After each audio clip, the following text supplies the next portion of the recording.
Hello, we're live. That's why it took us a reasonable amount of time to be absolutely surprised by the fact I was live. Even though I've been waiting for 3.5 minutes and sat through 800 graphics of Fingers and Fringe. So we all know who's producing this, which is wonderful. Thank you to Fingers and Fringe for helping bring this to the forefront of live entertainment. Because let's be honest, nothing else is happening, so you might as well just join in. It's going to be fun. So yeah, you follow us on all that. That's cool, isn't it? On all those Instagrams and Facebooks, all the social medias. Join us on there because that's the only place anything's happening really. So this is Ginteresting Conversations. What is it, Matt? I'll tell you. Give us a chance. God, I'm impatient. Now, what it is it's a conversation with a superstar, and/or it could be from the world of sports, could be from the world of comedy. More likely comedy. I've got a lot more connections there. Could be from the world of kookery. Is there a kookery world? Strange planet. But it's someone that you recognise, and it's someone who's fascinating. We'll have a few stories. I'll interview them, and the thing is, what we're going to do while we do this, even though it's not even cocktail hour yet, we're going to be drinking gin, copious amounts of gin, because gin's the best drink in the world. If you want to argue that, feel free to pop up in the comments, and we'll find out whether you're wrong. You are, unless you decide that gin is the finest beverage of all time. Now, I've got a very special guest today, but before we do that, everything that I do has come to an end payment-wise because of COVID-19, and it's the same with the boys. It's very hard to get out and do anything, as everybody knows. Probably shouldn't have to say that. So when you get emails from companies saying, "Oh, that was shut because of COVID-19," really? Have you? Thanks for that. We know. So everything's shut down. So there is an opportunity to donate should you want to. And I promise from the bottom of my heart, whatever you donate will definitely go on alcohol to make sure that I can pass out for reasonable amounts of time at once, so I don't spend any money I've got kept, and that can last till the end of this absolute nightmare. So that's nice, isn't it? You can donate. There's a link in the comments where you can donate. You can donate. Oh, there's the website there. Look at that. You can donate $5 for a single, 10 for a double, treble, 15 if you're feeling really flush. And also there's order to the table. You know, like that Wetherspoons app, but not sitting next to someone that you probably think's a little bit racist. So yeah, we're going to have a great time. And donate if you want. If you don't, if you're as tight up with money as I, that's fine. But if you don't, you'll sleep well. For this free entertainment, no, I'm not even bothered. We've got an absolutely fantastic guest for you, ladies and gentlemen. A wonderful man, an actor, a comedian, raconteur. Let's just call him a raconteur. He's a delightful man to look at, let alone talk to. Ladies and gentlemen, please welcome the wonderful Ben bloody Crompton. There he is. All right, Matty, how are you? Ben, how are you? All right, did you say I was a delight to look at? Here you are, yes. That beard, very you and my missus. That'll do. That's fine. Hey, how are you, mate? All right. I am. Do you know what? I'm managing remarkably better than I thought I would. Good. So, I mean, specifically because I've got a lot of gin. What gin are you drinking, actually? I'm on Brockman's. That is a very nice gin. Well, I'll tell you what, we normally had quite a bit of gin in, like, dabbling in some of the new stuff, but we got through that in the first few weeks, and then we ended up with your regular, your Londons and your Waitrose and your, and it was only when we were chatting the other day that I realised we've not got the proper good stuff in. So I got that. It's nice, isn't it? It is a very delicious gin, Brockman's. It's infused with berries. Well, I was never a big gin fan. I always imagined it was like for sort of elderly spinsters, as you do when you're 20. But in recent years, I've come round to it. Actually, it's one of my drinks of choice now. It's very nice. Gin's absolutely. I've got. I do a podcast about gin, and I'm a bit of a. I'm not a snob by gin. I'll drink anything. I'll drink out from Tesco's own that looks like it's been made in a prison to the finest. And speaking of finest. I have got Northern Dry Poetic License gin today from Sunderland. Funny enough, one of the best gins that I've ever tried, and it's from Sunderland. Believe it or not. Never had that, mate. That looks nice. It's very heavy. So what we've done recently is we went to a friend's, and they gave us a gin, but they gave us with elderflower tonic. Yes, very nice as well. I've got a special tonic tonight. What gin was it? Do you know? I can't remember what the was it. I don't know if it was an elderflower gin to go with the Fever Tree. Oh. I've got to say, Fever Tree. Who'd have thought somebody could muscle in on Schweppes' territory as confidently as Fever Tree have? But they have. Sentiments. Look at that. It's a veritable battlefield out there now, isn't it? Almost like Game of Thrones. What? Never heard of it. Game of Fizz. That doesn't even make sense. We'll work it. It's fine. It's fine. Yeah. Tonic water I'm trying with this. Look at that. You saved it for. Good. I'm a connoisseur of the gin. I did an advert for Schweppes once, a radio advert. Did you? How did it go? Yeah. Well, how did it go? I think I did it with Daisy Haggard, who was one of my fellow actors in the sketch show Man Stroke Woman. People might know her from Back to Life and episodes. And because of Man Stroke Woman, I think they got us in to do it. They liked what she did, and then they re-recorded what I did with somebody else. But I shouted "no" really loudly on the back of one of their lines, and I heard it on the radio, so they had to pay us in the end. After all, you just must. So if I go to a radio station and they're recording someone, I just put my head through the door and go, "Hiya." No, it was in a booth. I mean, I'd been booked to do it, but I was that awful that they just went, "No, he's no good. We'll get somebody else in."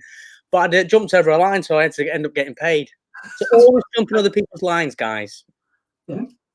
And also, well done for maintaining yourself, advertising yourself for when this all happens, when this all dies down, and you can get back out to work. You get, well, I'm rubbish. But, yeah, I'm very good at selling myself. Do you want to make a list of things you didn't get? Oh God, where do we start with that? Lord of the Rings, down to the last two for that. Apparently, who were you going to be? I was down for Pippin. Because me and Dominic Monaghan, who ended up playing, who played Merry. Me and him were doing a play at the time called The Resurrectionists. And the casting director, the Hubbards, came and saw us both, and that we were playing like best mates, and we were just bouncing off each other. And it was good. But again, I went in and met Peter Jackson, but it was Schweppes all over again. Just fine. So there was that. I didn't get that. What else didn't I get? Band of Brothers, which every British actor, young British actor at the time, seemed to. I didn't get on I, Daniel Blake, so. You couldn't get onto I, Daniel Blake, North East lad like yourself. Yeah. Too good looking, mate. Too distracting. That's I don't look impoverished because I'm not good looking. You look too biblical. Yeah. I think that's what it is. If you see me, queuing up outside a food bank, you probably think, "Oh, what's that popular trendy club?" They'd probably think, "I'd just take the water to him. He's going to turn it into wine. Problem solved." Because of the Jesus looking. So, what's lockdown been treating you like? What have you been up to during these absolute nightmare times? I don't know. It's kind of, doesn't it feel a bit like the days are so long and yet so incredibly short as well? I don't know if you feel that they sort of fly by, and at the same time they just, you go, "Oh God, was that this morning?" It felt like 2 days ago. We've got the kids, so you can't really sort of go and get a book and have a sort of gin. You've got to sort of stay on the ball, and that's been good. It keeps things lively. Not sent them out foraging. You what, mate? Sent them out foraging. Foraging, yeah. Sent them out foraging, yeah. Come back. We eat whatever they've got. And that my mates, their cat brought a squirrel in today, a dead squirrel, and they turned that into a biology lesson. Honestly, homeschooling, mate, it's a bit tricky. What we've just done today is I thought, we'll do a timeline. And I thought, so I've got loads of paper, and all up the stairs, I've just put paper all the way up round the stairs. I'm going to get a big Sharpie and draw a pen all the way up round there. Now we're just going to do like timelines up there. So from the, last 100 years or something, and do little projects like that. I don't know, mate. I'm busking it. Do you know what I mean? It sounds a lot more fun than what I did at school. What have you been doing then? Have you been? Well, I've almost like completed the what is it? The lockdown bingo. Where everyone's tried the same things. I've tried bacon for the first time. Oh yeah, I've done that. We tried. I've done eggy toast. So I tried to make a cake. It ended up honestly like a loaf cake. Somehow managed to make it look like a bagel. It all sunk in the middle to the degree where it went in on itself. It didn't just sink. It went like that. There's Rachel saying, "Good to see you, Ben." There's my mate, Rach. All right, Rach, and the girls, Max, they'll be there. I was in a youth group with Rach. Me and Max, we did it. We went to college together. We were in sixth form. Good times. That was good times. What did you study? Did you study theatre? All the hard subjects: theatre studies, media studies, and English. What a DOS! Hello. honestly, it was great. There was like 6 or 8 of us, and we had this like cool theatre studies teacher, and we just go to shows and just go to the pub. It was great. Probably couldn't do that now. I was going to say, no, wait, you certainly couldn't do it now, but you could probably do it. I don't know. We did. What production were you in at the end of your theatre? What was it? Oh, no, that was 6th form.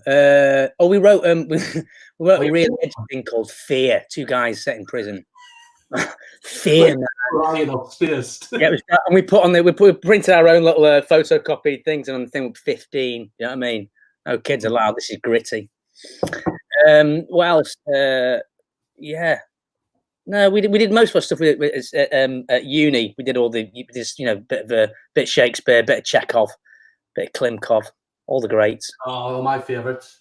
What's your favourite? What? Well, I know. We used to have there was Elsie. I went to Manchester Met, which was where Steve Coogan went, and Richard Wilson and people like that. Mm-hmm.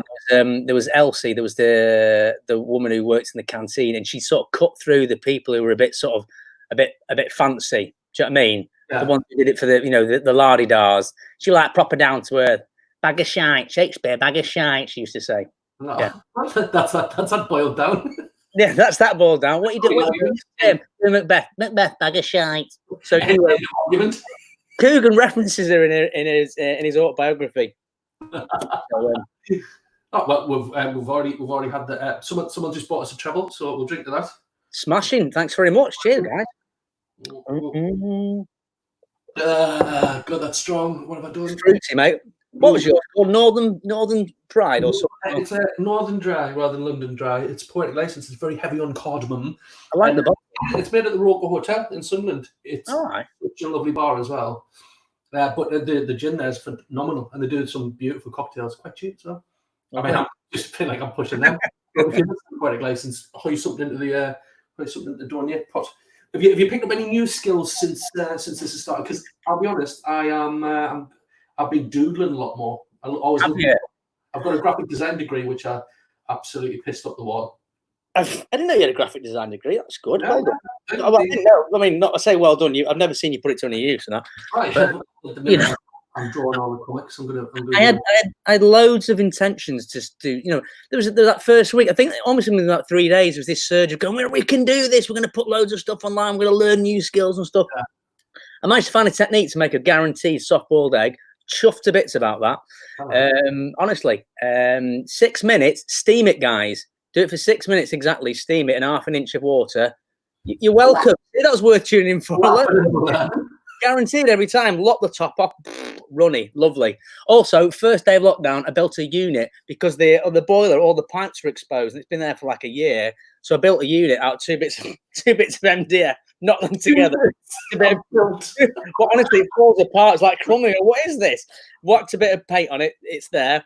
And then I've managed to get the missus managed to get a quid stuck in the washing machine. So I thought, great, chance to try out some new skills. Went on YouTube. 4 weeks, it's still out there. Bits of coat hanger and stuff like that. We were hand washing for 4 weeks. Is it totally buggered the entire washing machine? A £1 phone? I bought a boroscope. That said it was Mac compatible. It wasn't. Kept it. Bought another one. Don't like to complain. I'm British. Do you know what I mean? Bought another one, but got the boroscope in between. There's £1 stuck in our washing machine. Is this what you tuned in for, folks? It's what you've got. Yeah, I know. He's expecting that adventures backstage. Balls to no, mate. No. What celebrities, tell us more about this pound. I know. It's only a quid. That's what I'm doing for it. It's not the quid. It's so that we can wash our clothes. Just check Mr. Hollywood to only a quid. Whatever, man. No, you know what I mean. So yeah, but I've not. I think my plan is to try and learn a proper American accent because I've lost so many jobs where I'm supposed to be doing an American accent, and they're terrible. Okay. Let's audition you now.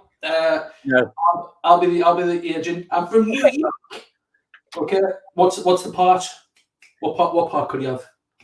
Well, normally like a small-time drug dealer. Small-time drug dealer. That's normally what I went up for. Yeah, I mean, you're not going to be Tony Montana here. Okay, small-time drug dealer. You've come in. You've got to tell us that the deal's gone bad. Okay. Hey, Big T, what's happened with the deal? I did what you said, Mickey. I met him down in the corner of 14th and 24th, and he was down there, but he shot me, man. And then I took a hit, man. He took the goods and then he ran. That sounds more like Bugsy Malone, doesn't it? Yeah, Bugs Bunny. Bugs Bunny.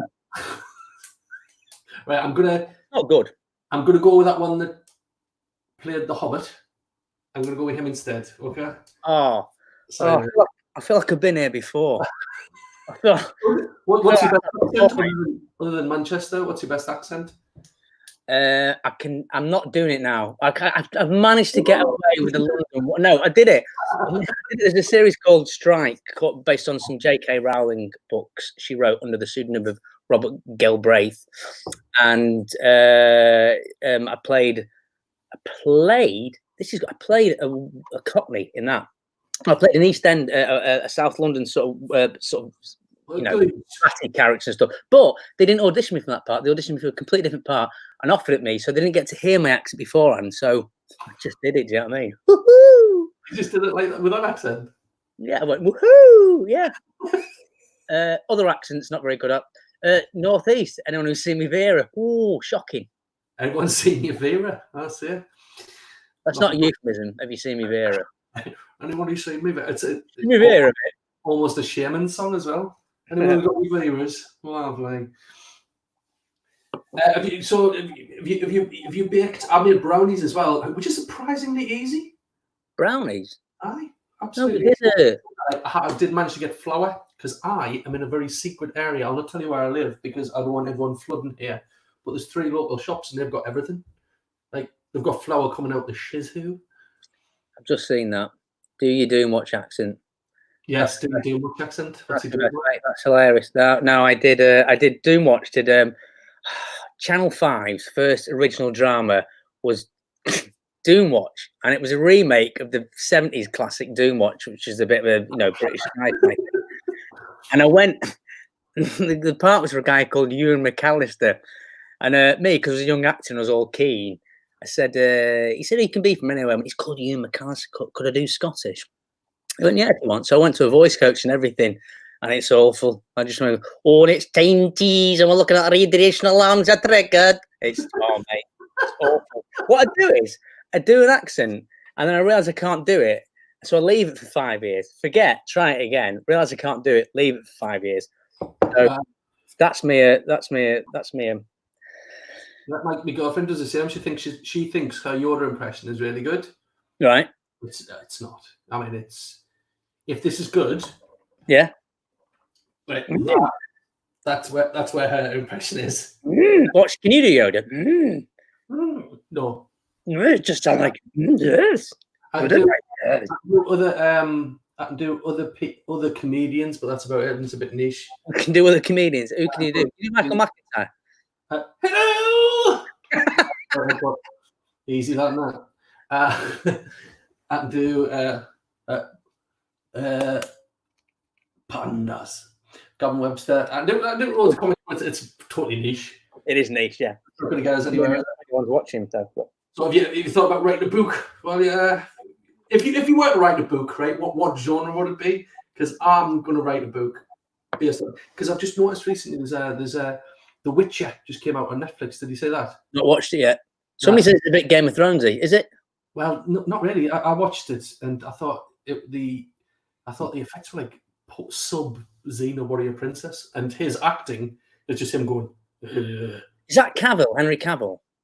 That's him. I mean, he's beautiful. Very handsome man. Very handsome man. He is. If you just want to stare at a lovely man, then do that. Great, yeah. I tell you what's good that he's in Mission Impossible Fallout. You seen that?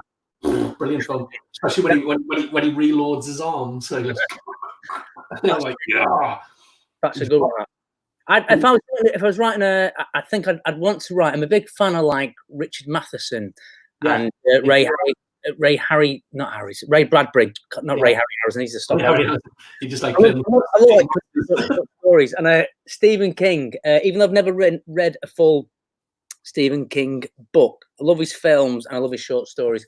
And I'm just about to start his On Writing book, which is about, I think, when he had the car crash and about his approach to writing. So that's what I do, sort of short stories with a twist. Have you read The Box by Richard Matheson? Yes, I've read a lot of Richard Matheson. I Am Legend is one of my favourite. Yeah, which of course has been turned into so many films, and I think Night of the Living Dead was based on that. The Omega Man, all those, they're all But brilliant. You're totally right, Farouz. Check that out. Size of my face. Look at that. That's a great name. Farouz, yeah, Farouz and Matt. Yeah, I thought your Geordie accent in there was outstanding, mate. It was something. Thanks, Dave. All is on tonight, isn't there? That's Dave. That's your mate who runs Beyond Vinyl Record Shop. There's a lot of people who owe you money. You what, mate? There's people who owe you money. They've been awfully nice to you. So yeah, Dave runs Beyond Vinyl, and oh yes, I've met him. You know Dave, don't you? Yeah. In fact, weirdly, just bumped into him today. Went for a little walk, and he was out delivering records. Because that's old. That's homegrown, isn't it? Homegrown businesses. You order records, and he brings them to your house. That's brilliant. Sweet. That's initiative. I tell you what I've done, Matty, recently, is I've caught up with the rest of the world, I think, during this lockdown, because I was a bit old school in terms of like me apps and everything. I now realise I've joined Disney, not joined Disney. We're not doing 102 Dalmatians again. That was 102 Dalmatians 2.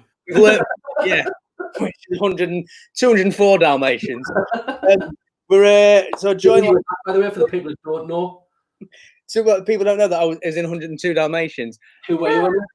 You what, mate? Who were you in it?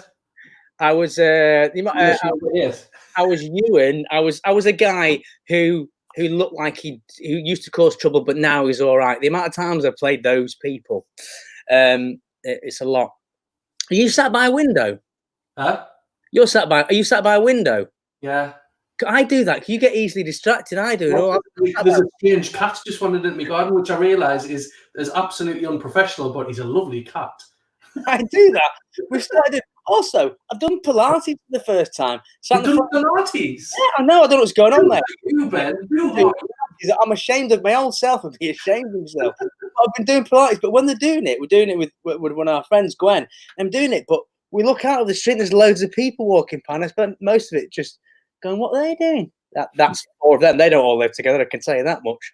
Oh, yeah. I've been a lot of that. Now my daily walk with people who I disagree with. We have a second spike if you carry on like this. You're getting jogging all over my face. So yeah, done that Pilates. I joined an online streaming in music, and I've got like a sound cube, Bluetooth. Yeah. Just discovered Bluetooth. That's where I'm at. And before that, I used to buy all my music. Well, I still will do, records and CDs and stuff. Yeah. So, embrace it. With me, Spotify, because I absolutely love Spotify. It's brilliant. But what I've done is I've also allowed my son, Edward, to have my account. So, have you? And every week, I don't know if anyone knows this, but Spotify, like, if you haven't got it, it'll recommend you music. Right. Crap that he puts on. Recommendations are absolutely ridiculous now. So I'm listening to every week to give you like a taste, which is sometimes quite patronising, mind, right? Spotify give you, have you heard this? I'm like, oh, what is it? David Bowie Heroes. I'm like, who do you think I am? You are, yeah. I take offence at it. I'm like, who do you think you are? What do you mean? David Bowie? Piss off. Having said that, I did say, I remember saying to Liv a few years ago, your missus, just saying, I talked about Def Leppard's Pour Some Sugar on Me, and she went, never heard it. I went, you what? She went, I've never heard it. I said, how have you never heard Def Leppard's Pour Some Sugar on Me? It's hard. It's one of those songs it's harder not to have heard. Although I got you that. That's my sister. What you got me? What did she, hang on, Jen, you have to type. I might text her. What did she get me? It wouldn't be it wouldn't be talking about Hysteria. What were we talking about before that then? Was it because I remember buying that. I remember buying Def Leppard's Hysteria after I was working with my dad. My dad was a gardener, and I remember earning some money, and he paid us. And I went down to Terry's newsagent on Station Road, and they sold it for $6.99. And coming back and playing it in my room, and that was the moment I went, "That's what I'm going to spend all my money on from now on." Music speaker. You did. You got me a little Bluetooth speaker, Jen. That's right. Well done, Jenny. Well done. It's just turning into a little family conflab now, isn't it? Sorry. So it's just all your mates coming on discussing your past. Yeah, I know. Work on them. Sorry, Jen. Yeah, you did. You did get me that about 4 years back. So, yeah. So I mean, a lot of people will see you and go, "Oh, it's that bloke off that thing," because you have been in absolutely loads of stuff. Not just like, I mean, we all know that you've been in Game of Thrones and, more importantly, 102 Dalmatians. But what? And Pram Face, that was another one. Pram Face, yeah, that was fun. That was a nice job. That was shot up in Edinburgh. So weirdly, being based in Newcastle, I had a sort of rare advantage because most of them were traveling 5 hours from London. For me, bish bash up, hour and a half. It's lovely up in Edinburgh. Lovely job, that. Dead nice. What was it? Ideal? You were in that as well? Ideal. Probably my favourite job. That was such a treat. That was just. The first series. It took a bit of time to sort of bed in a little bit. I get a bit nervous sometimes on new jobs, and sometimes once you feel a bit settled, then you sort of can become yourself a bit. And we did 7 series of that, and it was just a joy, mate. And it was just, there was a lot of drinking on it. Obviously, Johnny was there leading everybody, and Johnny Vegas, and it was just. I met a lot of our mates on there. That's where I met Seymour Mace on that. Loved you, Ideal, Ben. Thanks, Tracy. Cheers. That was loved that job. We just used to turn up and have you just look forward to it. Some days though, you would turn up drunk. You'd come back from the press club or something, and I'd watch it back and go, don't remember filming that, but it's worked. Alfie Joey, who now does BBC Radio Newcastle Breakfast Show, mate of ours and a stand-up, met him on that. He played Derek. A lot of people don't recognise him from that. Jason Manford was in the first series. A lot of people don't know that. They didn't bring him back. Where is he now? Unlucky Jace. Yeah, but it was a great job. We had loads of really cool people in that. It was like a sort of bit of an underground cult hit thing. I remember being on BBC 3 all the time, yeah. And it was, we had like that cat's in it. That cat's doing moves now, isn't he? I think. Well, the other day, I was this because animals are getting bloody brave. I'll tell you that for now. Yeah. Yeah, they're getting absolutely massively brave. I was because I'm walking. I go through the Dean. I live near Jesmond Dean, and I walk through there every day. Which I must admit, I do have to try very hard not to punch people through there. But hi, oh yeah. But then I look and I go, actually, you probably all do live together because you probably live in a castle. There's a lot of posh people down there, but animals are getting brave. There's just like I was walking down there earlier, and there was just this rat just walked out and said, "Hey, how you going?" I'm like, "Oh, yeah." Just that was now. Robins. I've seen loads of robins. Aye. But also I've seen a rat outside here. Me and Sarah were washing up and we're looking out the window and there's this rat just bold as brass because we love leaving stuff out for the birds and that. And she's got about 7 bags of dried mealworms at the minute. And she goes out and sings. Have you ever heard the song "Dr. Worm"? No. By Real Big Fish. If you listen to that, she goes out and sings that. And I said, "What are you singing that for?" She went, "Oh, it's so the birds know I'm putting the worm." Check that out. Thin Blue Line. There you go. Oh, that's true. The Thin Blue Line was my first proper job, and I was due to. My agent rang up. Said, "Oh, you got that job?" Thin Blue Line. I said, "Oh, great." She said, "Yeah, it's filming on July 23rd." I went, "Oh," I said, "I'm graduating that day. Can we do it another day?" And she went, "No, of course you can't do it another day." And and she said, "Anyway," she said, "Anyway." She said the fee's £700, and I went, I think I can get that together. And because at the time I thought I might have to pay for the opportunity to be on telly, and then I was like, "Well, I get paid £700, brilliant." So I missed my graduation, and I went down and I played a protester, like what was the guy? Not Snakey, Swampy. What was his name? Swampy. Yeah, I played that sort of character. They'd all sort of lock themselves down. And basically, Rowan Atkinson mistook me for his wife from behind. Not like that. How long? I was like that. Mr. Atkinson. So everybody followed while he was doing it. Turns around and it's me with all like gunk on my teeth and, tattoos and stuff. And it was only one day's filming. Missed my graduation. But I did that, and then I remember going to the Groucho Club, the press party was in the Groucho Club, the press party, the rap party. I remember chatting to Vic Reeves there, and I remember thinking, I was just chatting to him and just going, if a bomb goes off now, the last person Vic Reeves has spoken to is me. That's all was going through my head. And then and then it went out on telly. And then my mate's dad, Stu, was saying, which episode is he in? He's not been on this week. And I said, and it was in the last episode. And cut me out, mate. Devastation. I ended up on one of those drum when they used to release the videos, and it said now with an extra 5 minutes or something. Oh yeah. Are you material? I'm on the VHS copy of the Thin Blue Line. Keep your eyes peeled for that in the charity shops. Yeah. There you go. I think even charity shops would probably have handled that bad. They won't take videos now. I've got loads of them. Will they not? Yeah. So if you wanted videos, well, no, you don't, because you just cleared out loads of DVDs, haven't you? I've just cleared out the thousands. I say cleared out. They're still sitting at the stand. If anyone wants their DVDs for a very reasonable price, to let them know. What was the, was that your first job then, the Thin Blue Line? Technically, it was my first. Yeah, I was going to say professional job. I did a few jobs when I was a kid at the Library Theatre in Manchester. Did the pantomimes for 3 years running. My first sort of TV job was on Brookside. I was an extra on Brookside when I was about 15. In fact, me mate Stu was just on. My mate Stu and Steve, we were playing the slot machines in the background. I remember going to the director. So what? So is it come out? Does it come out now? Just when do I win or something? Just stand in the background and just pretend you're not important. So I was like, oh, thank you very much. Imagine if you won. Just sorry. I made a note going, don't talk to the extras like that. You might have getting into you might have had to get paid because you made a noise.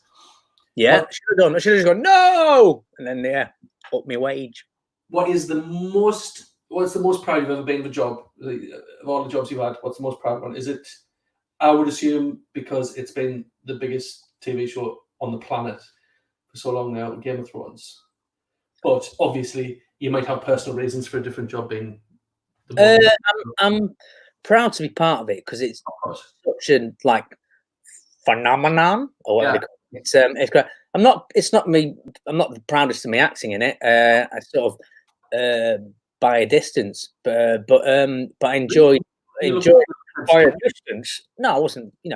I'm probably part of the job I did called Blood, which was a good piece, and I've done a couple. A thing called The Sinking of the Coney was a good thing to be part of. Mm-hmm. Blood was Stephen Graham and Paul Bettany playing brothers. I don't know if you can picture both of them, but you've never seen two people less alike. Graham's all stocky and Paul's all. Your brother, this one is Paul's sort of well spoken, but they'd gotten really well, and they were looking for a project to work together, and they did that, and it was with a director called Nick Murphy. And I felt, for the first time in years, I was doing like proper acting in that. I know it sounds daft or a bit sort of actory, but sometimes you do formulaic stuff and you feel like you're just sort of serving the story and you got to move on, or you're doing comedy and it's a bit broader. But this was like you could do stuff in a scene and really affect each other. So working with someone like Stephen Graham, you could do stuff and you could I was goading him in the scene, and he'd just see what he'd get away with, and he'd shout, "Can't you go? Oh, you got me there!" And it was great. It really felt like you're doing something sort of. I know what you mean. Like if you're doing stand up and you jump into the crowd and you have a good bit of back and forth, and it makes this like massive laugh out of nothing. It makes you just go, yes. That's it. That's what it is, mate. It's that sort of thing when you're doing a job, because you might be able to get that on theatre. It's a bit trickier on TV and film because there's so much other stuff going on around you, and it's so sort of technical that when you do get that, it's a buzz. It's a buzz. Yeah. There's Michelle Bailey there saying that you were brilliant, Ben. Oh, you get on Witcher. Yeah. Phone the Witcher up and ask if you can get on. I'll have a word, because I believe Christopher, who played, excuse me, it's the gin's kicking in. Christopher, who played Tormund in Game of Thrones, I think he's doing season 2 or something. And every time they get someone else from Thrones in, you go, there's less chance I'm going to be in that, because they can't all with Thronesies. So I'll give it a watch. Yeah.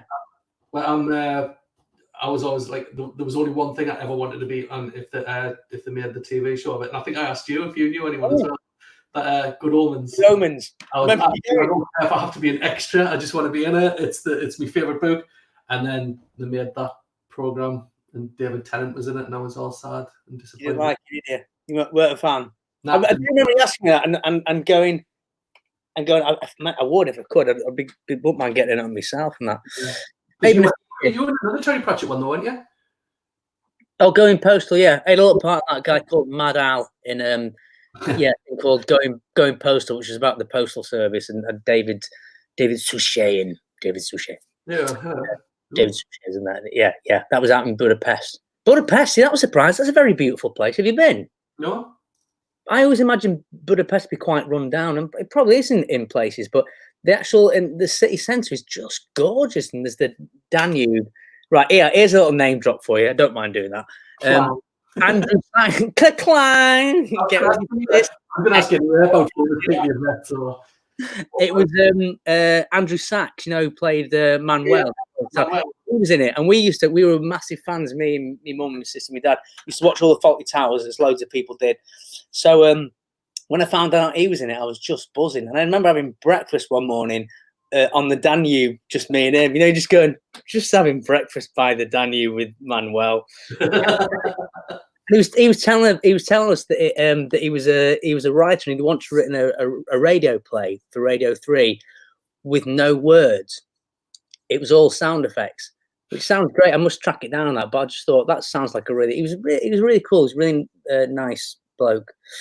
Wasn't very impressed with the Russell Brand stuff that had been going on. Yeah. There we go. So is that one of your favourite?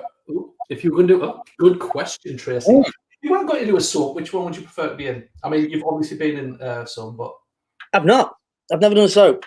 No, your big background for was it on the? Oh no, that's true. Yeah, I did that. Brookside is in the back, but I've never.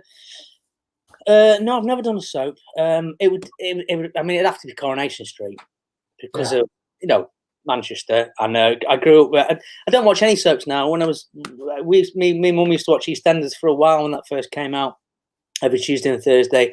And I grew up with. So I feel like Coronation Street was on probably more than it was. Certainly Next Door, they had it on a lot. We had it on Coronation Street. I think out of all of them, my mum never was one, but my gran used to watch. Oh God, EastEnders. Oh, it's just tidal wave of misery. And Dirty Den got some sort of hero worship, even though he's a murderer. Anyway. But I like the Coronation Street. Certainly, when I was watching it, it was really good for it was fun, and a lot of really good writers started on that. But Paul Abbott worked on that. Paul Abbott went on to do Clocking Off, and he did Crack, and he'd done Hit and Miss, and loads of things. Everyone knows sort of Paul Abbott. He started on that. Yeah, loads of people started to cut their teeth on that. So, and it's funny because there was a bit of stigma. I think there used to be a bit of a stigma about being a soap actor, and you couldn't leave that and then go on to do other work. And yet, then you've got people now, like I think Ross Camp was one of the ones that they want to use somebody who had universal popularity, not universal, national popularity, and then they'd use them to launch another series. Saran Jones, somebody like that. Sarah Lancashire started out in soaps. Yeah. Now they've gone on. Neighbours. I mean, that was Jim from Neighbours. He's been in loads of massive films. Yeah. There's a sinister CEO. Yeah. Typecast as sinister CEO. Yeah. But it's But I think I'd do Corrie. But if loads of good people done that, McKellen's done that. Ian McKellen, Peter Kay's done it. Yeah. There's a lot of our mates have done it.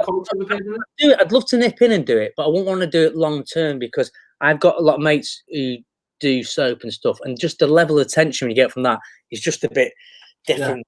Yeah. My mate Jeff, who went to college with, he plays Kane in Emmerdale. I like when you're out, people come up going, "Is it windy in the Dales today?" Yeah. Imagine if you with a catchphrase character, like the amount of people that I mean Richard Wilson. Yeah, I don't believe it. Oh, yeah. I bet you would put someone's head through the wall, wouldn't you? Somebody said he only does that for charity now or something. He'll say, but if you have to donate so much money. No, that's a lovely way of making it ridiculous, isn't it? That might have been Alec Guinness. Alec Guinness or Richard Wilson, one of them said they would say their phrase or something if somebody donated or something. Yeah, that's nice. Well, that's some lovely comments. If you want to keep commenting, do let us know what's going down. And if you want to ask Ben anything, and he's got to answer. That's the rules. It's not the rules. Making this up. This guy who's I'm not asking if you've ever had any trouble with famous people. That's not fair. Right. If you could have a dream role, what would your dream role be? Because mine would be like playing myself in the story of my own life, but like totally exaggerated. I'd play you because when I've got my hair long and cover up my face, I could just about get away. My nose is pointed than yours. You've got more of like a boxer's nose. I've got more of a pick up the litter on the street sort of nose, like that. But boxer's nose, does it look like it's been braid about? We've got it looks like it's a bit like it's been punched a bit. You've got like some flesh on yours. Mine's a bit. Yeah. Everyone's tuning in.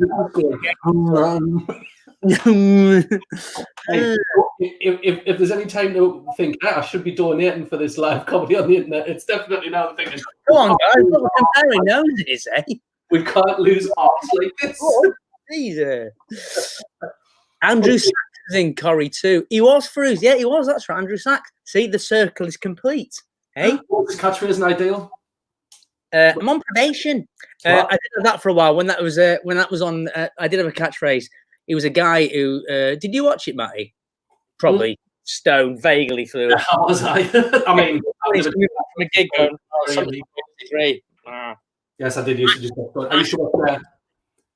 I used to watch the Fast Show and anything with Chris Morrison. That's how I got into comedy. Got stoned and watched them and thought I could do that arrogantly.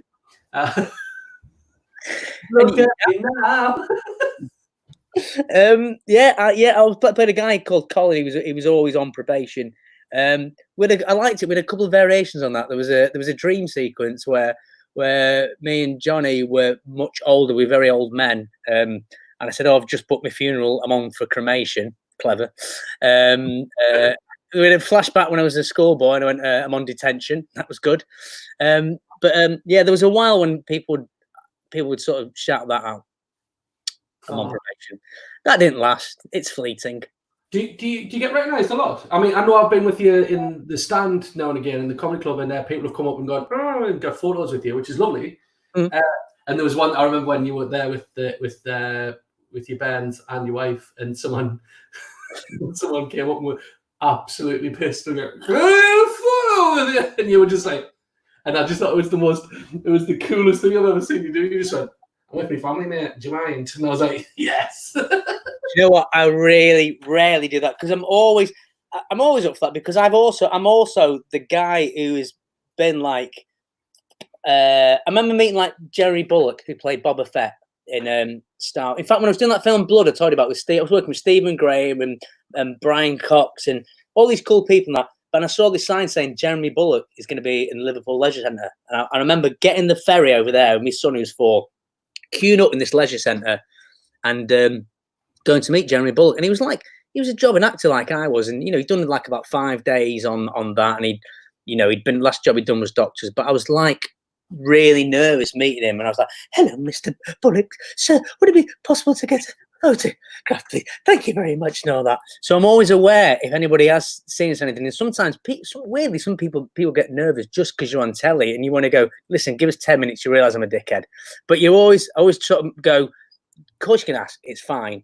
Yeah. But it got to the point, there were points when you just go, actually, sometimes use your common sense. If you sat down eating and you're with your family, at that point, don't come and ask then, because then I've got to shuffle out and stuff like that. So it's, even if I'm a family, it's not necessarily a problem if someone's nice about it. But if you sat down and you're eating, just, just wait till they finished eating, that's all. Oh, here we go. Here's how the other half live. I remember serving you in your sushi. Hello. We used to go to the... Yay! No, that was lovely. When we used to go to Yo Sushi quite a bit. That's probably, if that's the caring thing about that, was probably in the one in Phoenix. We used to go down there. It was lovely. That was our little treat going on Yo Sushi when the kids were very little. It's not there now. There's a big Yo Sushi now. There's a new one. I've only been there. Oh, someone's bought us a double. Cheers, guys. That's very nice. Let's bob this on. Yeah, let's get another one. And thanks very much for anyone that's tuning in. It's like it's not even. I can't even be humble about it because I hate anything like that. But it's at the same time I'm humbled by anyone that would do it. So cheers, do appreciate it. Now dream role, if you could be in any film, if you could remake any film and you could be the main role, well, not remake, you could be the original, because remakes are horrible and they'll ruin everything eventually. So if you could be in anything, what would you be? Oh, I don't know, mate. I'm a massive fan of De Niro's. So I'd kind of like to do something like he did. I'll be honest with you, I think I've missed the boat a bit. You know, when you think, I always thought I'd be good at like some wiry young sort of those young De Niro roles, and I have to go. I've recently had to go. Oh, you're 45. You can't play Travis Bickle now, or that sort of part. So what I'm honestly thinking, I'm starting thinking you're gonna have to start generating your own work, which what I've done with radio plays. And some people, it's quite funny. So I think sometimes the best bet is to write your own work. Yeah, a bit like Sly Stallone did with Rocky. There's so many actors out there that people don't know necessarily what you're capable of. They see in one thing, though, they can do that. Then suddenly 5 years later, you get cast in something very similar, or you keep getting put over the same part. So I think that the best bet is to sort of write something for yourself, which is probably what I intend to do and see if I can get that made. Because, yeah, I don't know. Same with comedy as well, yeah. Same with comedy, yeah. Well, you have to end up creating your own work. People sometimes your friends write radio plays and don't bother asking you if you want to roll. Anyway, unbelievable. I'm prolific. I've written I write one radio play every 5 years. All right. What? If I write one with are you Sunderland though, aren't you? You're not Newcastle, are you? You're Mackham. Yeah, well, I mean, I was born in Durham. I lived somewhere where nobody was sure where it was, Sunderland or County Durham, and now I live in Newcastle. Right, if I write a part of a Durham lad who likes gin and looks a bit like Judas. That's a hybrid of Judas and Jesus. And I will cast you. I'm writing Judas, a modern day biblical tragedy starring Matthew Reid. How's that? Someone said that you met De Niro. What did you say to him? Do you know how you imagine meeting your heroes? Yeah. Right. Well, I went to the SAG Awards in January, and it was like, because Game of Thrones was up for the best ensemble. I'd never been to LA. I had a chip on my shoulder.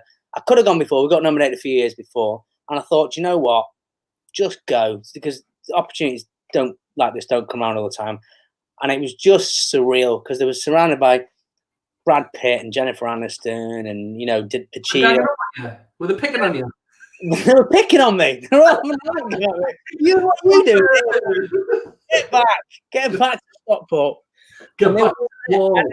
And it was. We ended up with this Netflix party, and De Niro, like Leonardo DiCaprio and De Niro was there, and I was like, oh mate, I'd had a few free cocktails and stuff, and I thought, you've never been here before, you might not get this opportunity again. And there's De Niro, and he walked up these little steps, and I realized he was leaving, and I just went, it's now or never. And I just stepped in, and I went, Robert, and I shook his hand, and I went, thank you. And I went, you go. He'd gone. He just walked off. I was like, "Hey!" I went. To be fair, you made a valid point. He didn't tell me to. So that for me, it was a win. I went around the corner and I sat by myself. I was nearly well up. I was like, just met De Niro. I almost had a little cry in that. So yeah, that was it. I got about 3 words out. That'll do. You can't argue. You can't argue with that. It's a meat. It's still a meat, isn't it? Yeah. Oh, 100%, mate. If I was in the same room, I would have counted that as a meat. Yeah. Somebody else had seen, I just noticed in the live comment, someone said, you died in Game of Thrones, letting everybody down. Now, I let him down. Now, my girlfriend, when you died, we both sat there and saluted you like that. Did you? Spoiler. I got shanked from behind. You did? Exactly. Sucker punched, mate. I did. Yeah. That is, it's Michelle. Michelle, that's for sure. If you died in GOT, how do you want to... Oh, I did. Watching Michelle. Rude. Sorry, Michelle. How would I want to go? A bit longer than the way I went, maybe. I don't know. Just one more paycheck. Not quite as fleetingly. Do you know what? I'm all right with the way I went because I lasted 8 seasons and I still got a death, and the character died saving Samwell, who went on to become he was a relevant character, but he was So he died a loyal friend, which is quite a decent way to go. So I'll take that. You know, You should indeed. Did you know, by the way, that while I was, I mean, I know you very well as a friend, but like as a professional, like you don't really look your friends up. It's a bit creepy, isn't it? But did you know there's a YouTube video, I swear to God, right, called Ben Crompton, Evil Actor, that starred in Game of Thrones. right? And it's just like a robotic voice asking itself questions and then answering them. Right. Right. That is not. It does not say evil actor. It says career of evil actor. Career of evil actor. Which is the TV show I was in. It doesn't say evil actor. Evil actor. He has been for an audition. me cloak and me sort of, yeah. Don't leave your latte around with me. I'll put rat poison in it. No, Career of Evil, which was the J.K. Rowling thing I was on about. So it's Career of Evil actor Ben Crompton. But I love that you think it says evil actor. Yeah. Career of Evil. Yeah. Oh, we've got a single. Oh, cheers. Do we know who's got these? Just thanks. Whoever's got them. Thanks. Yeah. Like, I mean, if anyone gets, like, consider the thanks given. Yeah. Sorry. Thanks, Peeps. And also, I'm aware it's a bit weird because I'm looking at the screen because I'm talking to Matty that way as you would do in a sort of conversation. But I'm aware. It's probably camera. It's a job, innit? I've not been. I've not worked for a while, guys. That's why I like a rabbit. Another thing I know very well about you that I like to that I know very well is the that you collect vinyl. I do. Like film soundtracks. Yes. Now, if you had to choose your favorite film soundtrack, what would it be? Probably Morricone's "Once Upon a Time in the West," which is beautiful and absolutely good. I mean, Morricone's, you know, he's called the maestro. It's not called the maestro for no reason. But that work is just the work of genius. It's just absolutely beautiful. Man with the harmonica and the main theme, and what I love about that is also that they had. It's one of the rare occasions where they had the music made before the film was finished, and they would play the music. Yeah, they play the music on set. So the story goes, they play the music on set so the characters could walk to their music. If you do like, well, I was going to say, if you do like soundtracks, if you like music at all, go and just give the Once Upon a Time in the West soundtrack a listen. It's absolutely beautiful. Some absolutely magnificent soundtracks. I mean, I was just like, as you're saying, that it's incredible to me that they wrote the soundtrack before the actual film. That's insane. I have to double check that. I'm pretty certain because I've just read I just read Jaws again, but like the book the novel, mate, or the Jaws log. The Jaws log, yeah. Oh, the Jaws log, that's a great book. That's such a good book, and the fact they were writing that as they were filming it blew my mind. Blew my mind. That's Carl that wrote it. Carl Gottlieb. Yeah, it's great. It's a great book. It's such a good book. And it's like because I do a quiz every Sunday with well, you do as well. We both do the quiz, and then the quiz came up. Why did the first director get fired? It was because he kept calling the shark a whale. That much. So, but that was wonderful. Now we both love Jaws. Sorry, Matt, you go on. No. Think about Jaws, what? No, I was just going to say, in case anybody didn't know, the Jaws log is a book detailing the making of the film Jaws around Martha's Vineyard, isn't it? Yeah. And all the issues they had with it, but it's really well written. It's a really good read.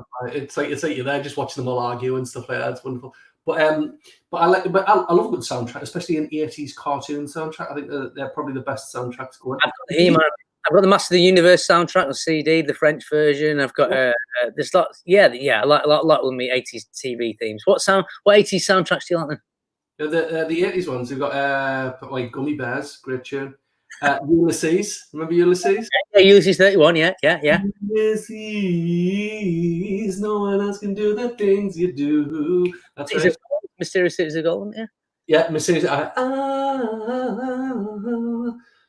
etc. And Dungeons and Dragons and Thundercats, gone. Tell you which one we found the other day and is relevant to you because I've got a little quiz for you. Are you ready? Yeah. You remember Nightmare? Yes. I do, mate. Give me this here, because look, actually, there's some of my soundtracks are up there actually. So I'll pick one out at random. Let's pick a random soundtrack. Let's pick a random one. This is the title of your sex tape, whichever one you pick. What? Title of your sex tape.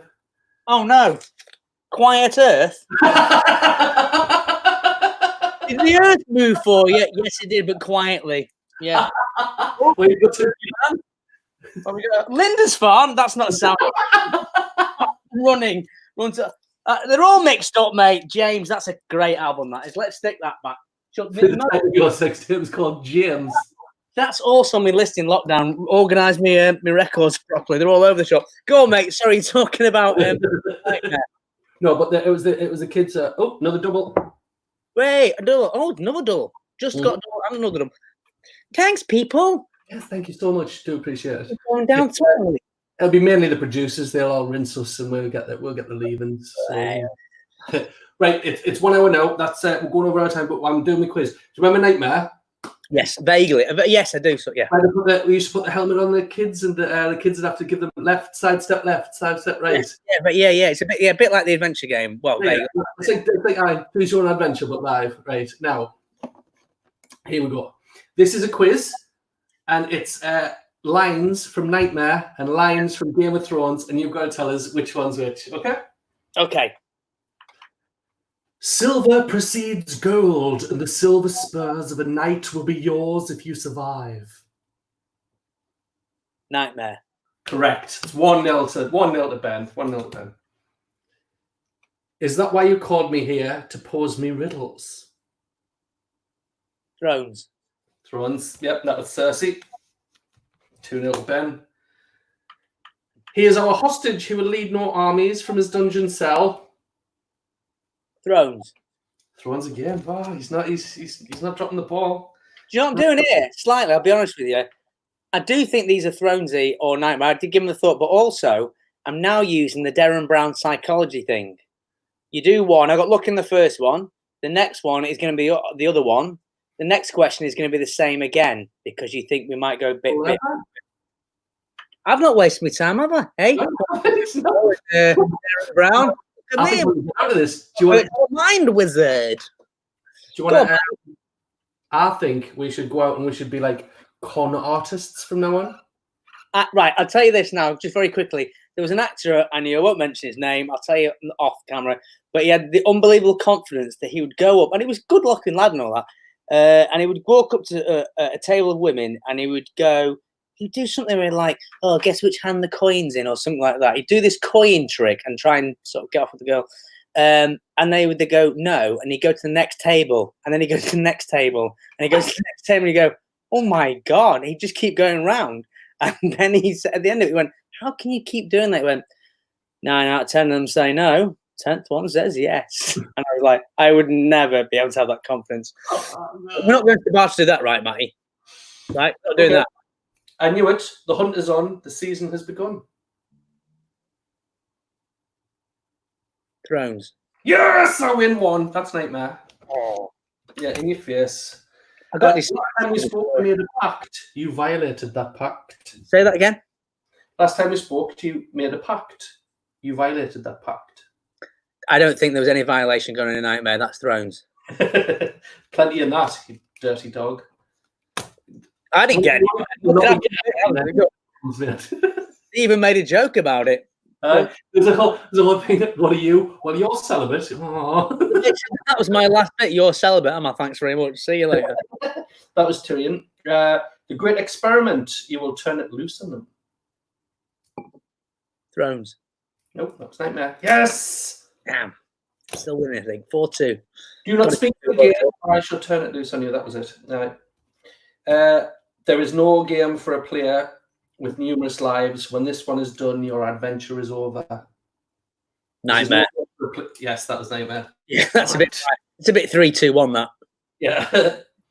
Why should every lord command his own men? It's primitive. Thrones. Yeah. Horrible Joffrey. Ooh, such a lovely man as well. Yeah, you know what? That's right, because he was so universally hated by He being was. an actor. No Bless wonder he sacked it off after that and went. And the next job he did after that was a puppet show in Edinburgh, the Fringe. Lovely lad. And finally, smart people. That's Rob, another- Michael, Mike. Smart Yeah, people go on, don't- Michael. Smart people don't find themselves in places like this. Thrones. Yes, and who said that? Was it like Varys? Close. It was No. you. Anyway. Was it me? Yeah. Smart people don't find themselves stupid ones too, or something. Clever. It's like okay, all right, brilliant. Well, there you go. That was me.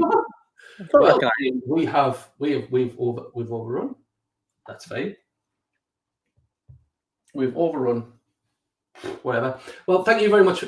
Kenny says hi, by the way. Kenny, hello, Kenny. Kenny is Fruz and Matty's little boy, and he's about the same age as my lad. And I've not seen him for years, and he's a lovely little lad. So, hey, Kenny, hope you're still doing the Lego. Yeah. Good man. Well, keep on with the Lego, son. It leads to great things. And Lego, and look at us now. Hey, look, living the dream, aren't we? Hey, it's water. Thanks. Hey, thanks for everyone who's got us drinks and stuff like that. Yes, thank you very much for everyone that's got us drinks, and thanks for everyone who's watching. I appreciate it. Yeah, very much so. Thank you to everybody. Really appreciate it. And ladies and gentlemen, thank you very much to Ben Crompton. Thank you very much, mate. Thanks, Matty. Oh,